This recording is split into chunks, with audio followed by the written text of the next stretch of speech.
Welcome to the Irresistible Workplace Initiative podcast, the place where leaders come to learn how to create a workplace where people would be crazy to leave. Join your hosts, Holley Potts and Tony. Hey guys, welcome back to the Irresistible Workplace Initiative podcast, the place where we talk about how to create a culture and a workplace that people will be crazy to leave.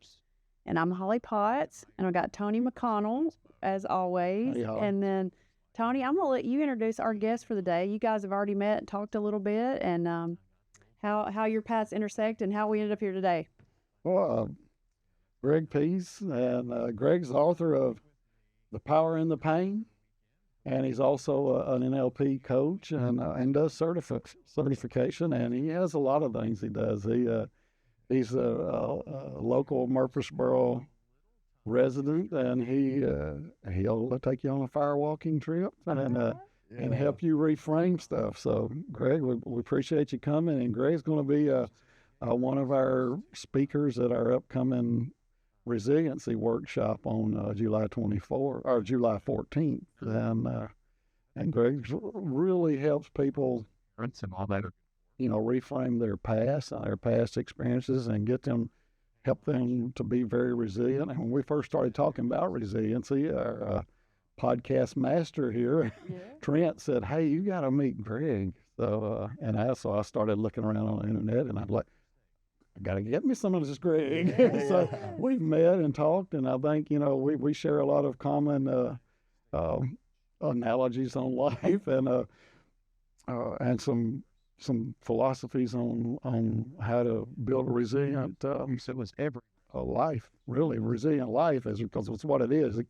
You got to be resilient, Greg, through every part of your life and not just part of it, kind of like with the culture in an organization. You can't just talk about culture. You got to do culture, and you got to, all your, all your words got to speak the same languages. All your actions got to speak the same languages. And so, Greg, we really appreciate you having you here. And we're, like we said, we want to focus on building resilient leaders, because you got to have a resilient leader before you can build a resilient organization and team. I love what you guys are doing, and I'm excited to be here with you guys. My passion is really around, as you were kind of cueing into it, it's like, man, it's a lot of us going on. It's really, my focus is helping adults rewrite the meaning of childhood trauma.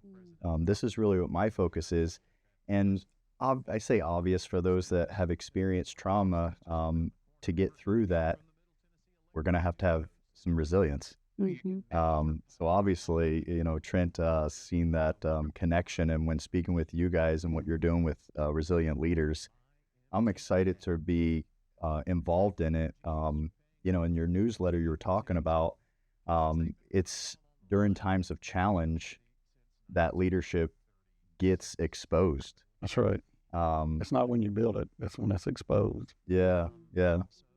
And the idea of like a resilient leader, like, I'll suggest that, what do you guys think, like the opposition of leadership I'm going to suggest would be like victim mentality. Oh yeah. So like either like we're the victim, or we are leading what's happening. And in order to be a resilient leader, we have to be able to practice when it's not hard. That's right. So that when it's hard and the exposure comes, we have to be able to practice when it's not hard in as many situations as possible to be the leader. And if we're going to be the leader, we could say it in a different form. In every situation that we experience in our life, how can we live it so that we are not the victim? Yeah.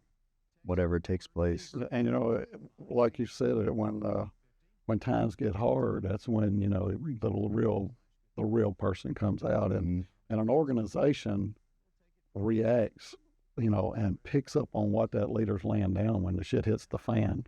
Excuse my language, but that's the best term for it. When the shit hits the fan is when people true colors usually come out, and you can't fake it. You can't fake it. You can't hide it from your organization, from your team members, your friends, your family. Yeah.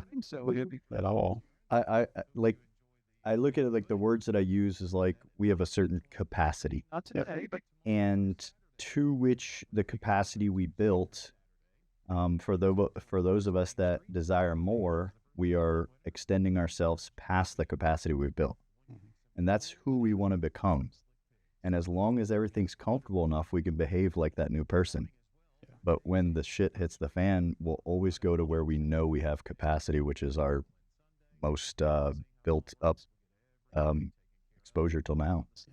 Barbecue. I've got a question. So I know words matter, right? And how, just define it. Like, how would you define resiliency? It's a word that we can easily toss around like trust and all the other words, Tony, we've talked about. So just diving a little deeper into what is resilience. Like, how would you define it? It's a good, I'm thinking about this as you say it. I don't have an answer. That's a really good question. So I'm going to think out loud. Sure. Yeah. So if being asked, what is resilience? In some way, what I'm picturing right now in my mind is like the ability to bounce back from temporary defeat. Which in life, I mean, we're going to experience that over and over. So I think that resiliency, like what is resilience? That's really, really good, like defining terms. What are we talking about here? I think it's our ability to continually bounce back. And I want to like add a little more gravity to it, that those bounce backs could be big situations. We know those we have to bounce back from.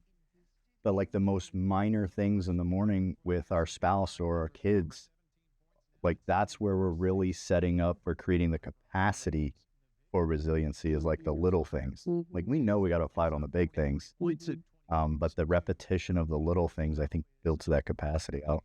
It's like building the muscle memory kind of being able to always reframe things as a challenge and not a setback. Yeah. I think that's one of the big things, especially in an organization and then as a leader, is you have to look for, okay, this sucks, but what good can we get out of it?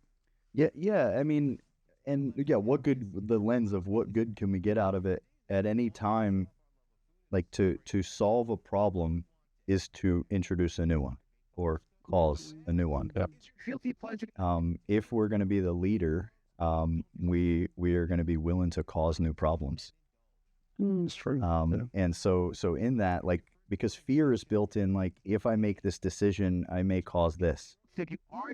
The fear is built in that, but the resilient leader understands I'm going to cause something, and we'll address that too. I mean, you're not always going to do 100% correct. I have failed numerous times. And I have also excelled numerous times. So, I think you just got to get one up. You just got to be one up on the bad. Well, that kind of reminds me of the saying, failure your way to success. That's right. And resiliency, back to resiliency. Yeah. Yeah. I use some examples. So I have a daughter playing volleyball right now, and it's like such an intense sport where every mistake is a point. I played basketball. Like I can make a turnover and they didn't necessarily score off it, but every mistake is a point. And so this word gets thrown around a lot of like, this part helps us learn resiliency, because you have to turn around and be ready for the very next thing. And, you were talking about the little things that life brings along, and it kind of made me wonder for you, because you do have a passion around people reframing their past and trauma and all that. Is this something that did you learn resiliency the hard way? Were you taught it? Like, how did it become sort of a passion for you? I think like relative humidity from Eastern Montana. I would even suggest like it's a gift. Yeah. The power and the pain. Yeah. From childhood, like when I look back, I had an abusive childhood, and when I look back, like I remember, like when I think about my mind frame the entire time, like I was trying to make the people happy so it would stop, and like I was always like trying to get to the next positive place. To say naturally, I'm not sure. That's just where my mind was going. And then, as a young adult, I, for a long period of time, I mean, roughly until my 30s, I lived on the victim side of things. I knew I was resilient, but when people would try to speak life into the potential that I had, I would try to get them to understand what I had been through. Eventually, I crossed paths with enough mentors, tools, books, modalities, and Yes. started consciously understanding how to apply resiliency. Yeah. So that's pretty vulnerable. You just launched into that. So I think there's a connection between vulnerability and being resilient. So kind of dig into that a little bit, because I think people are, because perfectionism, keeps us so like, oh, like you're not going to get right every time, but people think they can. Right. Yeah. Well, until you embrace it, there's got to be some vulnerability and some acceptance of, okay, yeah, that happened, but so how would those, like, how maybe if somebody isn't willing to be vulnerable, how does that impact their ability to be resilient? That's good. I had to think about, it took me a second to get to the question, but Yeah, the vulnerability. Best. I think there's definitely a big impact in the vulnerability aspect, because like, imagine if someone, I'm not sure if I shared this one with you the other day, Tony, but like, imagine someone you didn't know walked up to you and balled up a piece of paper about the size of a Post-it note, maybe a little larger, and they handed it to you and they walked away. All the Without any further information, we could suggest that you were given someone's trash yeah, and you didn't deserve it. And you're now the victim of this trash, and you have to take care of this trash. storage system. And going forward, telling that story to everyone, Like we can. it's like unconsciously empowering to us, like proven, like, see, we have a badge, something happened. mm-hmm. In order to be resilient there, like in that same story, what if I told you they gave you a $117 million winning lottery ticket? Pushing off to the east We didn't know if it was or wasn't before, and our but we have to be willing to go back and visit these moments that we feel originally like just maybe disgusted by, and go back and be vulnerable enough to relive it, to learn what we didn't learn the first time we went through that experience. Every time we have an experience in life, whatever the experience is, I go grab the door, I twist the handle, I walk out. Well, I learned that when I see a handle, I can twist them. not If we learn something that benefits us, we have no trauma. We don't need resilience. So learning, The learning. yeah. But we got to be vulnerable enough to go back and say to ourselves, like, my winning lottery ticket is in there somewhere. Yeah. It reminds me of, I know I'm not going to quote this right, but Mary Oliver is one of my favorite poets. And she said a very short poem that was like, someone once handed me a box of darkness. I learned this too was a gift. I love that. There. Isn't that good? That's so good. But sometimes it takes some time, and some reframing to look back and go, wow, I love that, all the worst things that have happened to me so far have led me to where I am now. More than the easy things, I guess. Everything, yeah. Yeah. Our biggest gifts are in those moments. Yeah, and what leaders and who aren't resilient, and all of us, even resilient leaders, and you'll see when we're live. will always, like you said, default back to the natural capacity, what you feel comfortable with as your capacity. And if you have built that capacity, strengthened it, throughout your life and throughout your leadership journey, It's begin to you may not dig as close into yourself. And what I have seen leaders done, and I have done myself, is when the going gets tough sometimes, especially if it's a very quick, something that happens really fast, and you're not really planning for it, is you shut everybody else out. Like if you have a team that you've been relying on, you shut them out. Well, then you also shut out all that brain trust. Then it's just on you and your, whatever your self-image is, which is probably not always the greatest, So I think, really good, resilient leaders know that they don't have all the answers. Which good leaders always know they don't have all the answers, but resilient leaders know that they can't do it all themselves. Now they can go out and they can beat the drum and they can show up at an 11 when when everybody else is showing up at a 6. But you'll get, if your team knows it, hey, I'm going to sit out here in the rain with y'all and we're going to embrace this suck, you're going to get a better product. And the product being whatever it takes to survive that season. If you're in the construction industry and mortgage rates have gone through the roof and the economy is tanked and gas prices have doubled and everybody's watching the news, or we have a pandemic or something like that. I'm sorry, pandemic or something like that. It's a suspect. You your team can get you through that. When, a big part, like I use the word capacity, but same vibe. We have that vibe of, like, a lot of times humans, not just leaders, but humans, we may be unknown, so we're just unaware of our problem and who cares, okay? Or we have the known unknown, like, I don't know how to fix this, but I know it's a problem and it's in my life. And in leadership, like, we'll ask, like, how do I solve this problem? But really what you guys are doing, this is the magic. Like, how do you solve that problem? It's not about that day and that problem. We have to go back and build the capacity. When that day arrives again, you'll forget to do the problem. Right. We got to build that capacity and the small things behind the scenes. And when the problem, a problem or an event, perceived negative event, rears its ugly head, and you have really worked on your culture and worked on your team and worked on your processes, and you really look at that as a chance to say, hey, we've done all this work for the last X number of years, starting with a BCWI survey in 2019, and we started dressing stuff, and now we're doggone. Yeah. It worked. It paid off. That's when the payoff comes, and and it doesn't take a lot of those really good payoffs to go, dadgummit, I got to give me some more of that. We got to keep that going. I always suggest, I think, if we go all in on anything, running, dieting, discipline, whatever, like, if we go all in, I have found in my experience, like, unless I'm unique or something, so much faster than I ever, like, imagined, momentum will set in for us. I mean, it can be in days. Whereas, like, we can think, oh, it's going to take weeks or months or years. The journey continues on with whatever it is.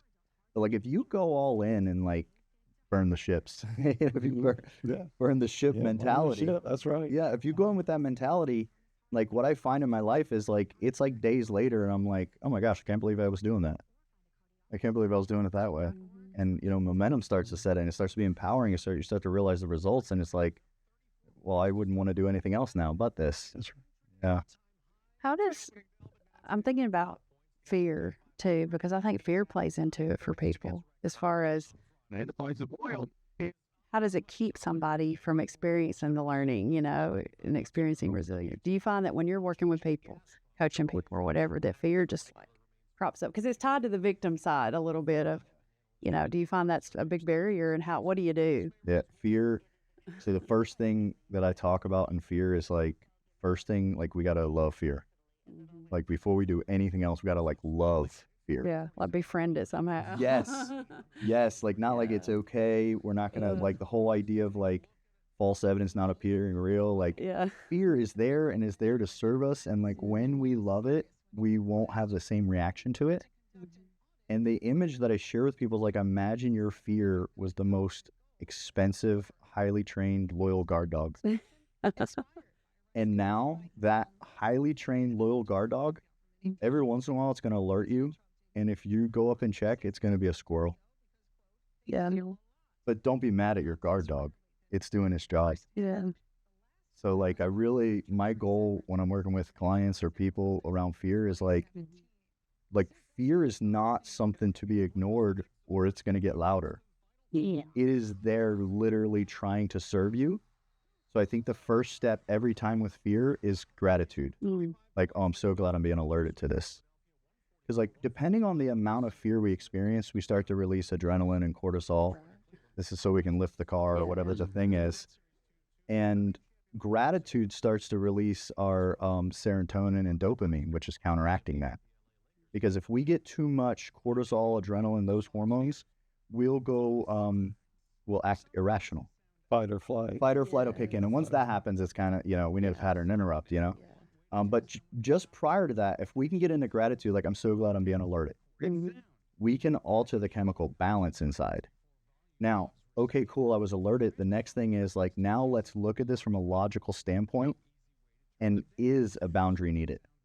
We might be being alerted of a squirrel, no boundaries needed. We just move on. Or the dog might be alerting me and there's someone in the front yard and it's 10 o'clock at night. Okay, we just need a boundary right now. We're all good. I'm so thankful I was alerted because of my fear. Look at it. like my goal is to build that relationship with people with fear.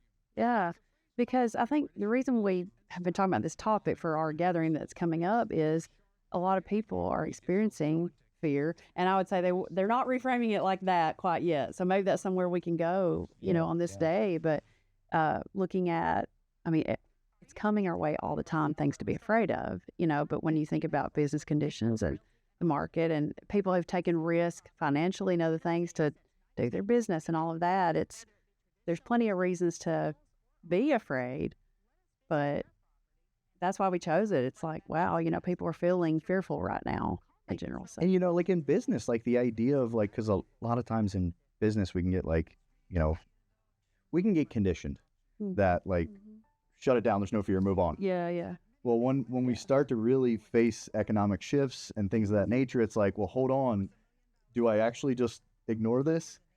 Well, no, but it doesn't mean we may or may not take action. Mm-hmm. But realizing, like, even in business, when I'm feeling this fear, that means it's time to work on my business and not end. Yes. Oh, it's so good. Wait. Say that again. Seriously, repeat that, because people tend to do the opposite. Like, this is not the time that I can pull away and work on it because I've got to do all this. I got to make the widgets, not the people. So say that again and flesh that out a little bit. Why is it the time? Yeah. So when we're experiencing that fear in business and we're thinking like, oh my gosh, I don't know if I should go forward with this venture or whatever that thing is, this is the time to pull out and work on the business. And like what I suggest to people is when we are working on our business, this is the time to poke all of the holes. Yes. And like plug them and see if you can poke them again. Yeah. And wherever you decide that now I'm taking this model forth, then we go in the business. The only option here is believing that it works. So we can be a cynic, but we have to do that working on. Yeah.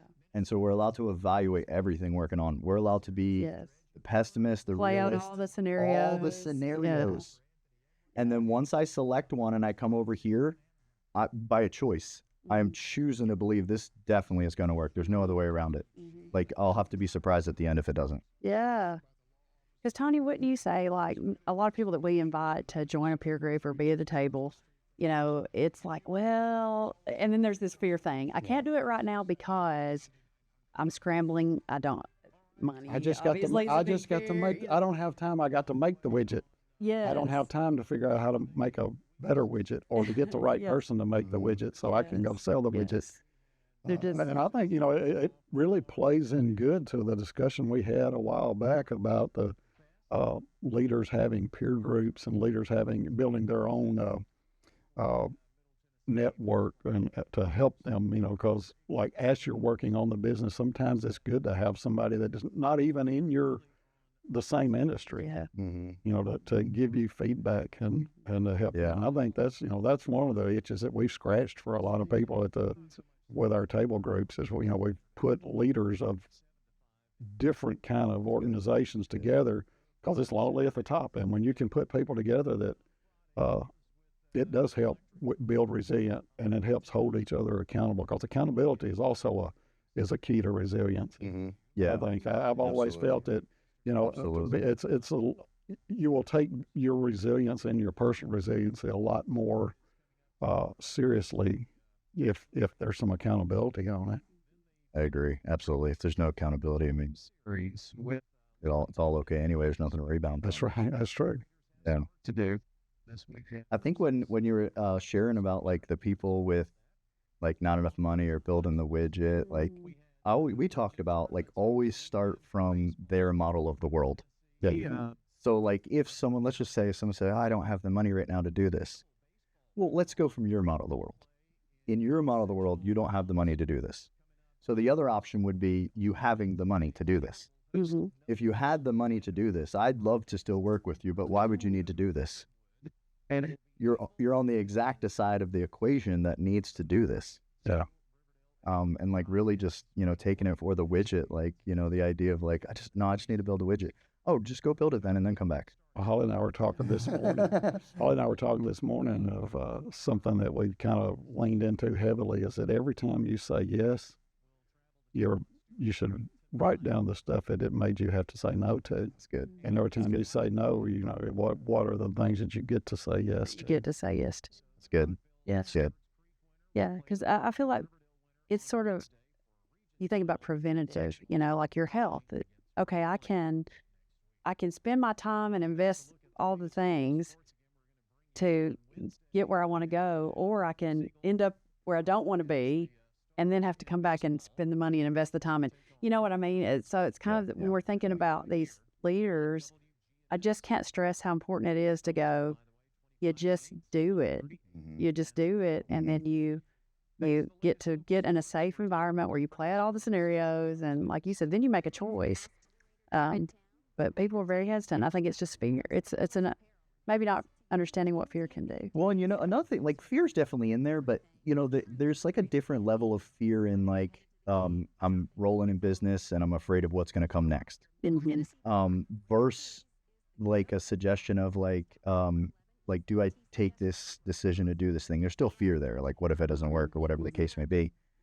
But I think for everyone listening, and then with you guys as well, some of your leaders are going to benefit from, it sounds crazy, but like asking them and having them say out loud, like, what are you trying to make happen right now? Like raw. What do you want to happen in the next year? Like, like May 2027 is going to arrive. If you had your way, what are we trying to create? Because a lot of times we started with a destination and we got pulled off track and we never reset a destination and they're not even sure where they're going. They just want more. Or they're happy with today, and complacency kills. Correct. It does. It kills motivation. Complacency can kill you, and it'll kill and complacency will really kill a daggum culture. Because cultures, there's very few cultures that can't be fixed, but there's also very few good cultures that can't slip. And, you have to really be curious. Curiosity may kill the cat, but curiosity may save your culture and your organization. Well, that intent piece too, like I think this is a hypothetical example, but if not, I'm going to use it as one. Like, I just want to build a widget. Oh, we're not tech people. You're in the line. Like, in order for this to be beneficial, I need you to want to have culture. Yes. In some capacity. Yes. Yeah. And getting clear on like, what do you want in a year from now? Not like more money, not like an investment opportunity, not like what is the big picture? Like, and provoke people like in a year from now, I mean, it's just possible. Why not? You could arrive in May of 27 and be absolutely ecstatic of what you did in the last year. Why not? If that were to happen, what would have happened in place? Yeah. How'd you get there? How'd you get there? Backwards. Because now it like logically makes sense that this is part of the process, or bless and release if it's not, of course. But it becomes a logical step. Like, oh yeah, logically, like this leads into that. This was good. Yeah, that's been really good. Greg, you have like a final word that you would like to motivate people to get them up off their rear ends today to think about their personal resiliency and especially how what they do or don't do affects everyone around them. Yeah. Okay. Whether it's right. Our people, those that are our subordinates, will unconsciously model what we do. The storm is Anyone that's parents, a bigger. you saw your worst behaviors get played out by your kids, probably. Oh, yeah. Our subordinates will unconsciously model whatever we do. As a leader, when we show up in the organization, we have to show up fully in state as a leader. We are bigger than a leader. We are also a person. We may be a husband, a mother, a father. We're all children in some capacity, okay? We're bigger than just a leader. But when you cross that threshold and show up to play that game, you have to be 100% in the state of a leader. And I am here, like, almost in a mind frame of, like, I'm here being evaluated for the next X amount of hours. And, like, if this was going to be recorded, all of my actions, and played back as an evaluation, did I operate 100% from the state of a leader? Providing. And ask yourself that before you go in each day. putting it all on. if it's hard to get 100% into the state of a leader. This is just evidence you're being welcomed on the journey to build more capacity. For you. Yeah, that's true. If anybody's interested in contacting you or seeing some of your products and some of the things that you do, your services, and I just want to contact you. What's a good way for people to get in touch with you? Yeah, thank you. Social medias, I have a YouTube channel, Success After Trauma. Greg Pihs on Facebook, and howerinthepain.com is a website people can check stuff out. Awesome. Well, man, I look forward to us growing our friendship. Yeah. Most importantly, our friendship, because I think I could care less, what our friendship brings to the business. Yeah. Now, I hope our friendship creates more friendships for both of us, because as we're impacting, we're impacting not for money. We're impacting for impact. How we affect people and the purpose. And that's the thing. Anybody can build the widgets. We keep saying widgets, but anybody can do the work. Anybody can do the IT work. Anybody can build the hospital. Anybody can do that. People come back to you as a customer and tell people about you on how they feel when they walk in and how they feel when they walk out, because everybody else can do this pretty much equally the same now. Mm-hmm. And nowadays, with everything being on, you can AI it, and it's all going to read the same. But it's these parts right here are the things that, how good are you at the start? How good are you at the finish? Yeah.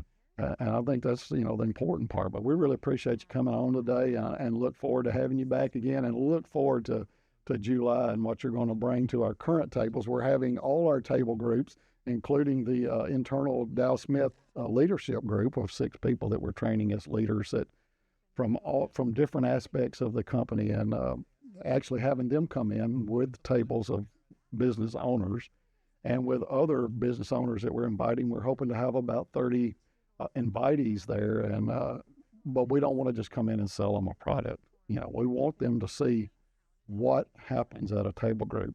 Yeah. And everybody struggles with resiliency and the lack thereof, and everybody struggles with fear. And Bruce Springsteen had a song that said back in the 80s, it's and on one hand Billy tattooed the word love, and on his next hand was the word fear, and in which hand he held his fate was never clear. So every time somebody mentions fear, I think about that line, because I love that song. It's on the Tunnel of Love album, and You should have sang it a little bit. I've already sang. He'll break out into tune. I broke out into some song at our last one. Yeah. But no, I really appreciate it. And, there's a lot to think about. And out there in YouTube land and podcast land, you got to continuously work on yourself. And you can't have a good organization if you're not, if you're not comfortable with yourself. We need a part 2, 3, 4. Yes, we I want to do. dig more into it. Yes, we do. I'm excited for the event too. I know it's going to be huge. Awesome. Thanks, guys. Thanks, Holley. Thanks, Greg. Man, appreciate your time. Thank you for listening to the Irresistible Workplace Initiative podcast. Be sure to like, share, follow, subscribe, and leave us a 5-star review. We will see you on the next one.